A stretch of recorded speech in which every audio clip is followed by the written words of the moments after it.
சம்பூர்ணம் உடையவர்களாக அவர் மாற்றுகிறவராக இருக்கிறார். அல்லேலூயா. நீங்க சம்பூர்ணம் அடைவீர்கள், உங்களுக்கு ஒரு குறைவும் இருக்காது. அதனாலதான் அவர் தொடர்ந்து அங்க சொல்லப்பட்டிருக்கிறது. கவனிங்க, இந்த தர்ம சகாயமாகிய பணிவிடை பரிசுத்தவானுடைய குறைவுகளை நீக்கிறதும் அல்லாமல் அநேக தேவனை ஸ்தோத்திரிப்பதினாலே சம்பூர்ணம் உள்ளதாயும் இருக்கும்.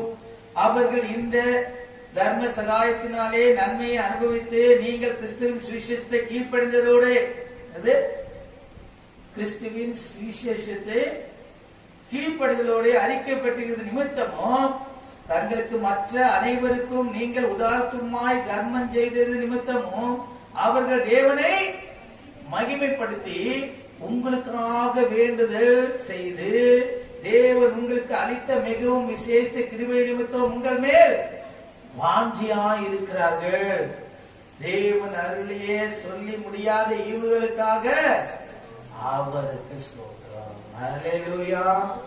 ஊழியக்காரர் மாத்திரமல்ல, நீங்கள் செய்கிற நன்மை நிமித்தம் தரித்திரர்கள், ஒன்றுமில்லாதவர்கள் அவருடைய இருதயபூர்வமாய் கடவுளுக்கு நன்றி சொல்லும் போது அது பரலோகத்தில் அங்கீகரிக்கப்படும்.